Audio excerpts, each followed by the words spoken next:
மீண்டும் உங்கள் அனைவரையும் ஏற்றிவிடப்பா ஐயப்பா நிகழ்ச்சியில் சந்திக்கிறதுல ரொம்பவே சந்தோஷம். இசை பயணமாக அமைஞ்சிருக்க நம்ம நிகழ்ச்சி ரொம்பவே அற்புதமா போயிட்டு இருக்கு. காலையும் மாலையும் இருவேளையும் எப்படி ஐயப்ப பக்தர்கள் ஐயப்ப பூஜை செய்வாங்களோ அது மாதிரி நம்ம நிகழ்ச்சியும் ரொம்பவே சக்சஸ்ஃபுல்லா போயிட்டு இருக்குன்னு சொல்லலாம்.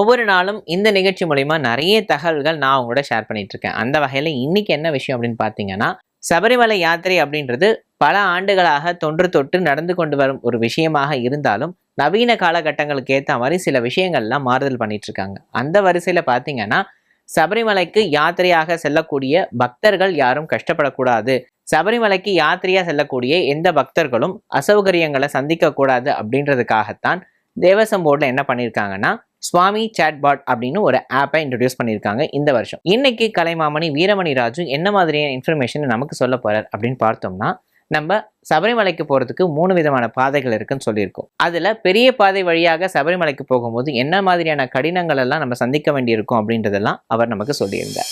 சுவாமியே சரணமையப்பா, ஏற்றுவிடப்பா ஐயப்பா நிகழ்ச்சியிலே நாம் சுவையான ஐயப்பனுடைய வரலாறை பார்த்து கொண்டிருக்கிறோம். இப்போ நம்ம அழுத தாண்டியாச்சு, காலகட்டி தாண்டியாச்சு, கல்லிடங்குன்றில் கல் போட்டாச்சு. இப்போ இங்கேருந்து நம்ம நேர போகிற இடம் கரிமலை.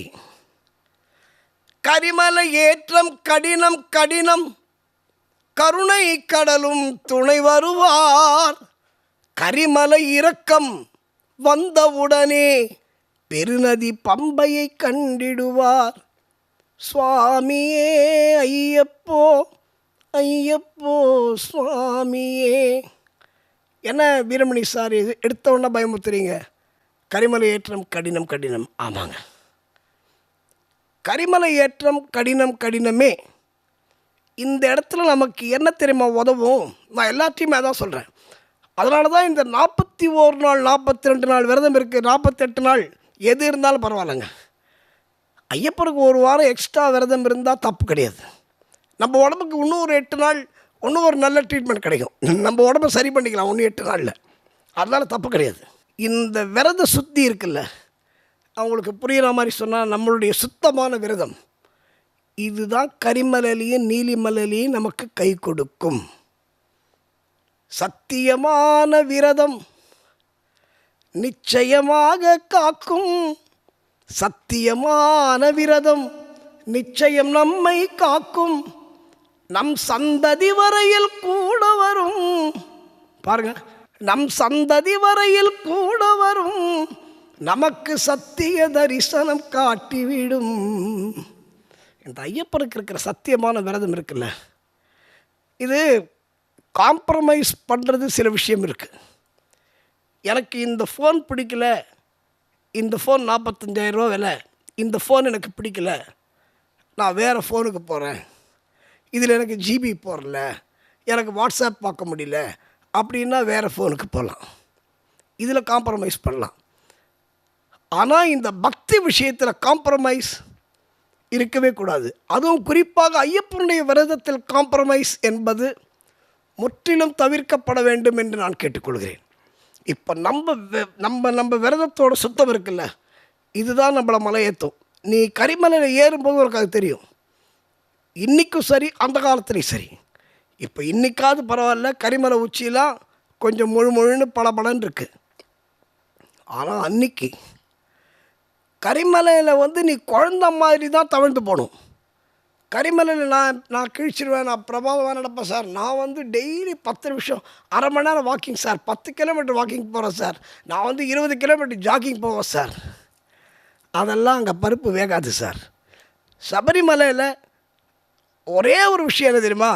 சபரிமலையில் எனக்கு எல்லாம் தெரியும் நீ நினச்சின்னு போனேன்னா, இது சபரிமலைக்கு நம்ம போகிற விஷயமே எனக்கு எல்லாம் தெரியும், நான் பெரிய ஆள், இது இருக்கக்கூடாதுன்னு தான் நம்ம சபரிமலைக்கே போகிறோம். அப்படி இருக்கும்போது அங்கே போய் நான் நீ வாக்கிங் போகலாம், நீ பெரிய நீ ஜாக்கிங் போகலாம், எல்லாம் ஜாக்கிங் போகலாம், ஹார்சிங் போகலாம், எல்லாம் போகலாம்.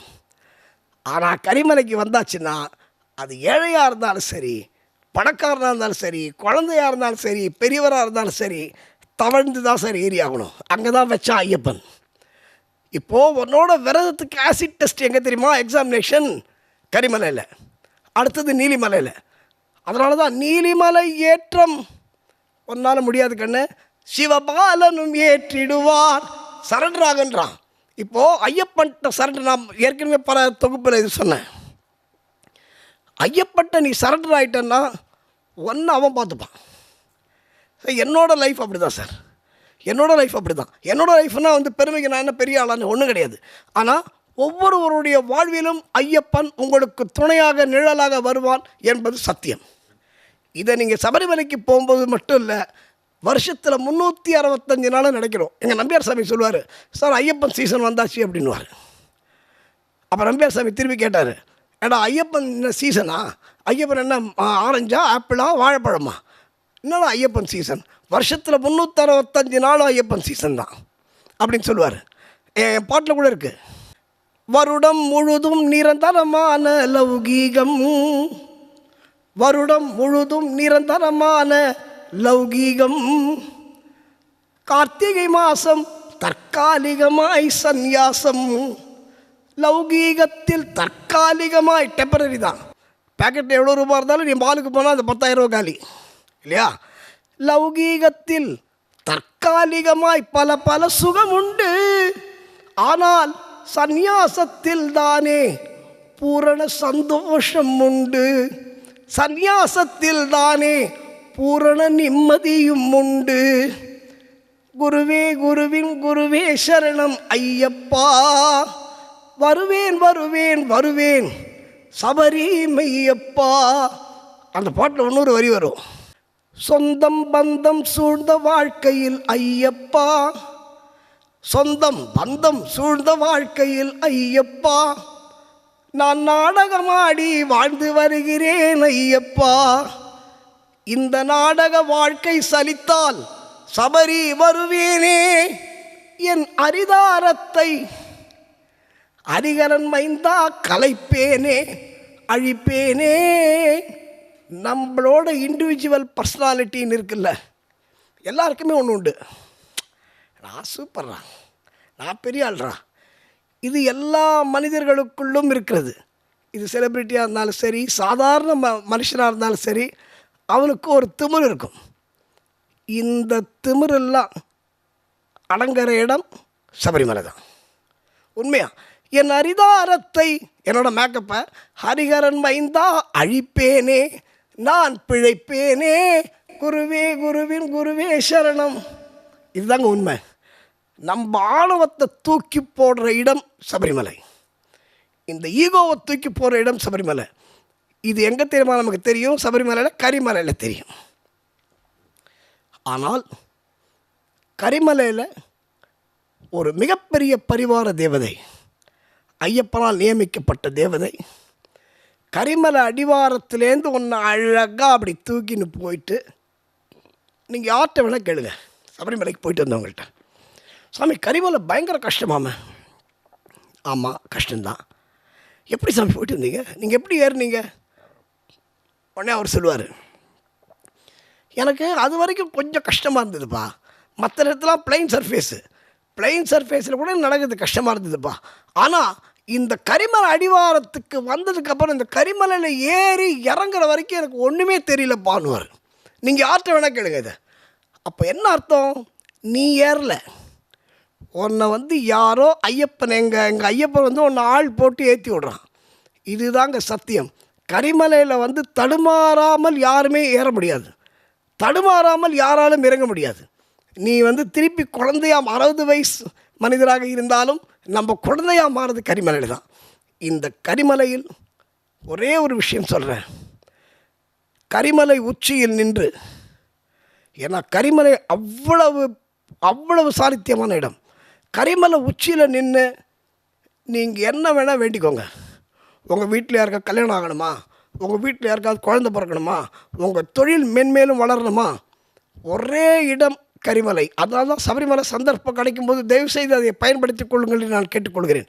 கரிமலை உச்சியில் நின்று எங்கள் ஐயப்பனை பிரார்த்தனை பண்ணி எனக்கு இது பண்ணிக்கூட ஐயப்பா அப்படின்னா நீ சபரிமலைக்கு போயிட்டு வரத்துக்குள்ள நீ என்ன பிரார்த்தனை பண்ணியோ அதை சத்தியமாக ஐயப்பன் நிறைவேற்றி கொடுப்பார் என்பது சத்தியம். இதற்கு அடுத்த இடங்கள் பெரியான வட்டம் இருக்குது, வலியான வட்டம் இருக்குது, சிறியான வட்டம் இருக்குது. அதுக்கப்புறம் நீலிமலைக்கு வரப்போகிறோம். இதை நாம் நாளை பார்ப்போம். சுவாமியே சரணமையப்பா.